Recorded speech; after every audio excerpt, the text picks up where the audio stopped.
Yeah, when I met Isaac, it was crazy. He's like 5'11" and a half, big giant curly afro, big old glasses.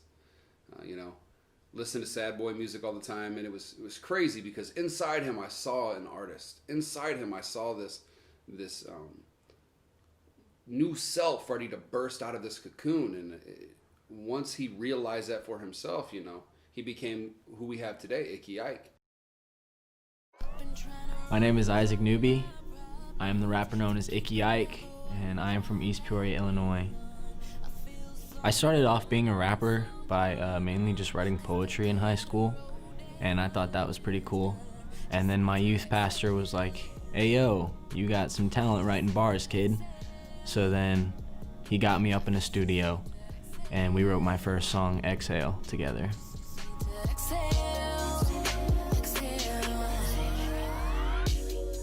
Growing up, I was influenced a lot by Eminem. I know that's very generic, but that's just like the main one anybody even cared about at the time. But when I started getting into poetry, it was a rapper that goes by the name of George Watsky. He got his start by doing slam poetry and then moved into rap. And I really connected with that because I started out doing poetry before I ever did any rap.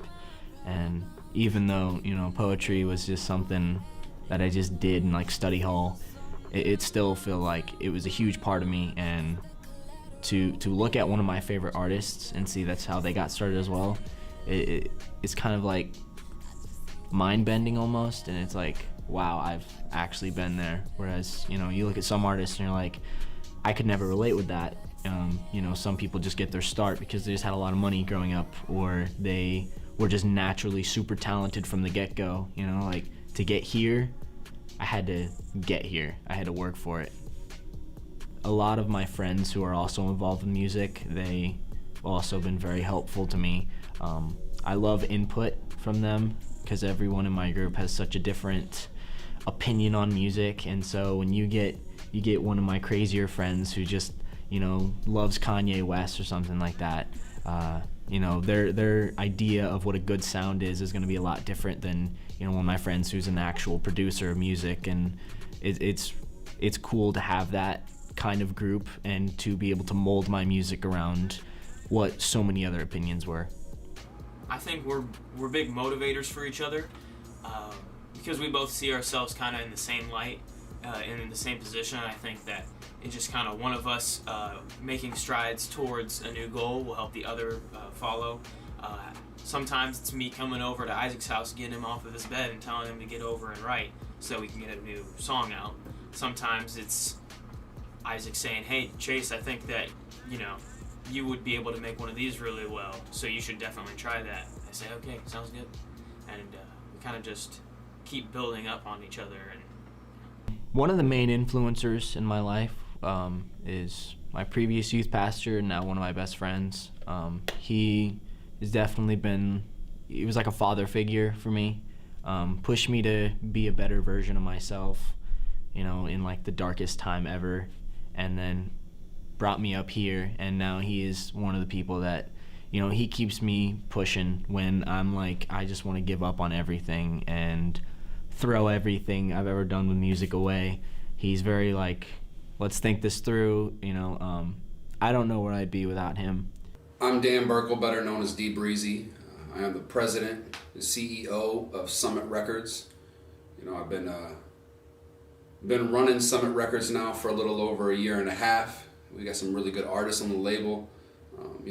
This wasn't what I thought I'd be doing. I was on stage. That was me. I was living the dream, signed to another label. But then my heart was to take these other young budding artists and give them the opportunity that took me so long to get. And that's what brought me to where I'm at today. And that's what brought me to Isaac.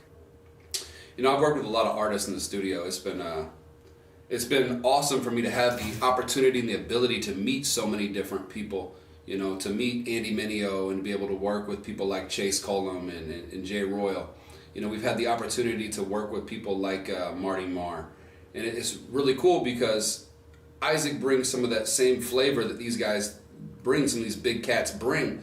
but in a more humble package, you know. So it's been good to see someone willing to learn and listen and grow, but to come in with just raw talent and blow everybody away. It's always funny when we have, you know, new cats in the studio who see Isaac for the first time just lay down a track.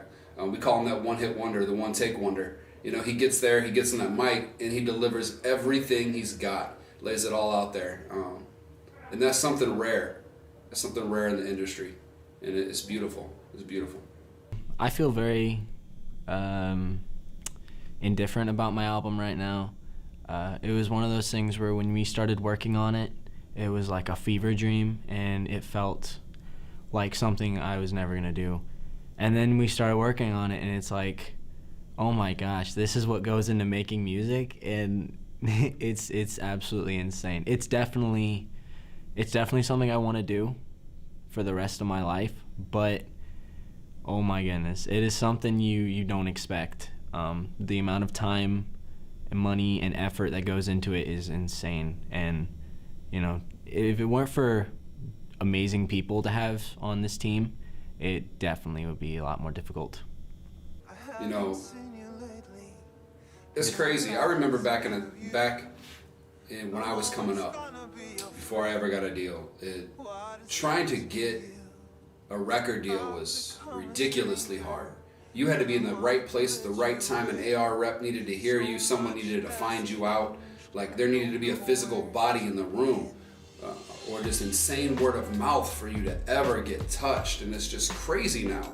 You got cats who are YouTube and SoundCloud phenomenons that blow up overnight and get signed to these deals because they went viral on the internet. Like, the internet has changed what it takes to be signed. It's changed the process. Culture has changed what it takes to be signed. I remember coming up too, like, if you didn't have all your ducks in a row, if it wasn't perfection at its best, I mean, you weren't being touched, because the music was just different then. There was technique, there was you know, a message and a purpose to everything people put out. And then you get music today is just different. It doesn't take that. You know, there's club songs that don't say nothing. There's just a lot of I mean, you got mumble rap, you got these things, these phenomena that's come out of nowhere that, while, don't get me wrong, I can sit and bump to the best of them, but I couldn't tell you a darn thing designer's saying at all. You know, so I think it's easier to get signed and get noticed now. But I think because of that, once you get signed and once you have a deal, it's harder to stand out. You've got to really raise the bar, because there's so many people who are getting these deals, so many people who are getting these mini deals with indie labels too.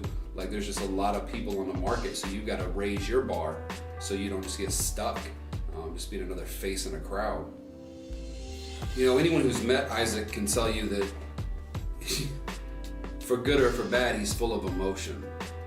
I think what makes a standout artist and what makes Isaac so real is that he puts everything he has into his music. Every emotion. Whether it be emotion us as the label's sanctions or not, you know, he's gonna put it on paper, because that's who he is, you know. And I think that's what makes an artist. When you can take what you feel inside and make other people feel that, whether they want to or not, like, that's an artist. That's talent. When you can take what you see in your head and make someone else see that picture without ever showing it to them, just verbalizing, that's an artist. And Isaac has that. Very few artists you can get in a room with that can tell you exactly what they want without having any context to put it in. Like, he can tell you, I want a beat, I want doom doom tap doom doom doom tap, and then you put it on. He's like, yeah, that's what I want. That's what I want. And he'll just build that track right there. You know, we have some of the greatest producers on Summit. You know, we have Chase Calvin right now, an up and comer, a young kid doing some really awesome stuff in the studio. But him and Isaac work so great together. You know, Isaac can verbalize. I think a lot of being an artist and succeeding in being an artist is being able to verbalize what you want, what you need, and what you feel. And those three things Isaac does flawlessly.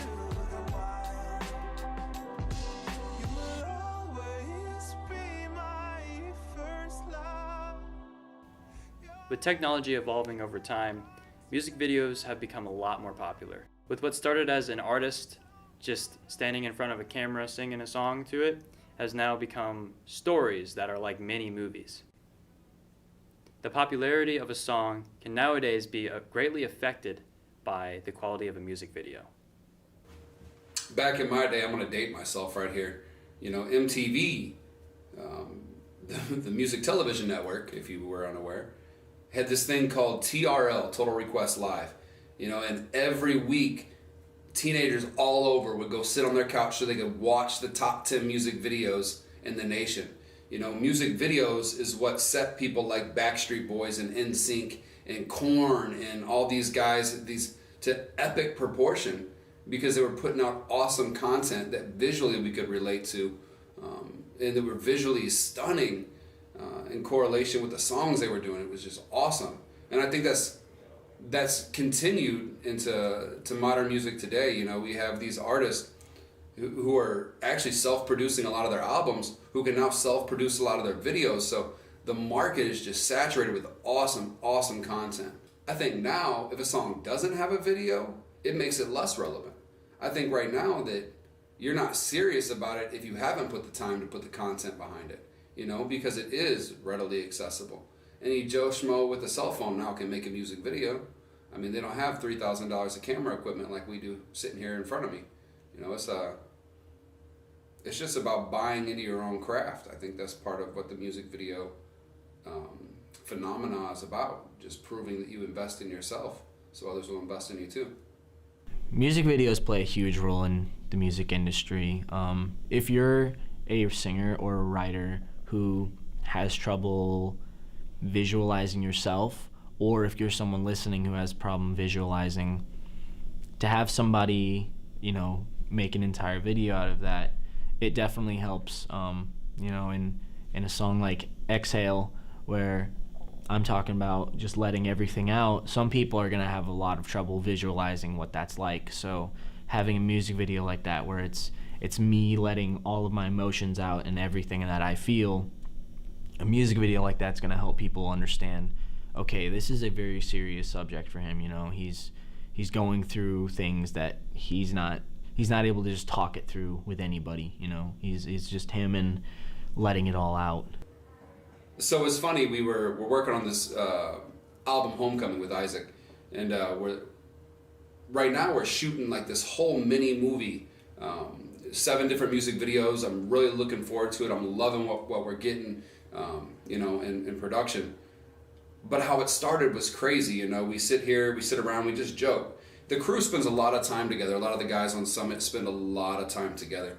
And we're sitting in the basement one day and just playing with the track. You know, we're just, you know, in the lab just hitting sliders and faders and just goofing off. And Logic has a little sample in there of a car. And, you know, we were getting to the end of Exhale, his first single off the track, and I threw that car sound on there. And it was like cold chills running down our spine. It was just, it opened our eyes to something. We realized there is so much drama in this song. There's so much feeling and emotion in this song that we could convey even more with a video. So we took that and we meshed it together with the next song on the track and how beautifully they fit. And we were like, we should make a video tying these two together. But when you get to know the guys that I work with, one is never enough. We couldn't just do a one-off video. That turned into this complete universe that we now operate in, the Spider Ick Chronicles. You know, we have this giant universe that we operate in where his music videos tie into mine, tie into Chase's. You know, it's beautiful how this is all working out. But it all started with just a simple loop on a track, and spawned probably one of the, in my opinion, coolest things to come out of Summit Records and to date. So be watching out. Homecoming 2019. It's gonna be a hoot.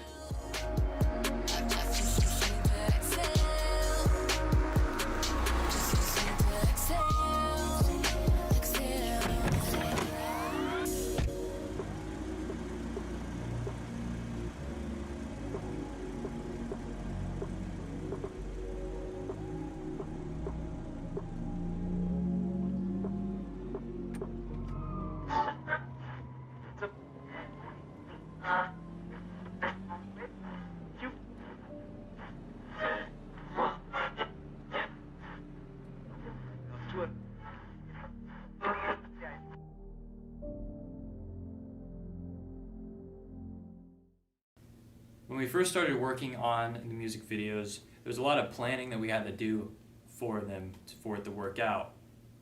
My first initial thought was that it would only take us about a week, but as we got more into the planning process, it seemed that that was not the case. A lot of the filming took place during spring break because that was the time that we were all free to do so. It was roughly 13 to 16 hours a day with I think only one off day, which was on like the Saturday. But with all that work, the outcome is definitely worth it. Some shots were a lot harder than others, and that required us to do a lot more planning. As an example, one of the music videos is called Monster. That music video was filmed at an abandoned place. That takes a lot of planning because we have to get permission. So Dan actually called multiple people that were potential owners of the place, which we did not find the actual owner. So we called the East Peoria Police Department. They gave us permission, so we're good to go in there. And the second problem was that there's no electricity, but we needed our lights. So we brought these battery boxes that were like huge, and we powered them off the cars to actually get light in that place. If you film a lot, it can be very stressful, but it definitely helps that our crew consists of a friend group. So during down times when we're filming, we can still goof around, which makes it fun. Hello, MTV. Welcome to my crib. So far we have well over like 200 hours of footage, and we're still not even halfway done. I think we have 2 songs finished as far as editing goes so far, with the intro and the transitions in between the songs, but still have 5 to go. With the amount of work that we have left to do still, we may tend to get unmotivated, but actually we are more motivated to finish that work.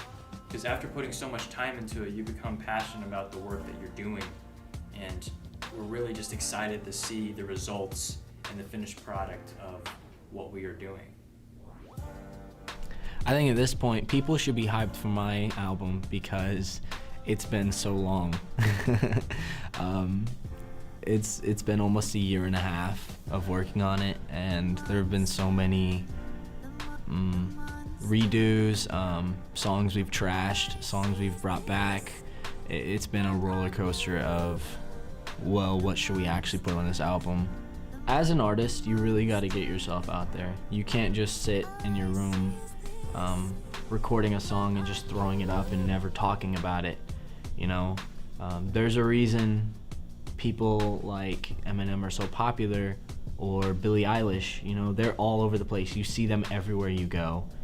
And social media is a huge thing with that. As much as social media can destroy a career, it can build one.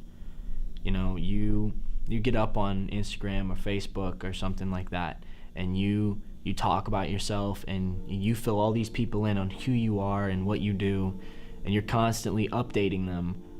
One of my own faults is I don't update my fan base enough, and that would definitely, it would build it, and it would make it more of a family than just a fan base. That's one of the other things about social media with artists and popular creators. If they treat their fan base like a family, social media is a way to connect with them like that, you know, even if it's just like a picture a day, if you're just like, hey, I'm doing great, I'm working on something, you know, something like that. It can make them, it can make that level of intimacy feel so much stronger than just, I'm listening to this guy on YouTube and that's it.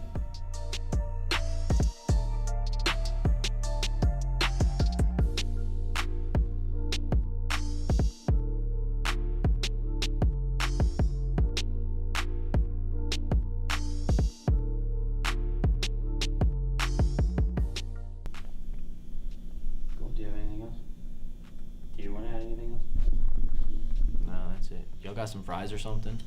Yeah, hold up. Pretty hungry.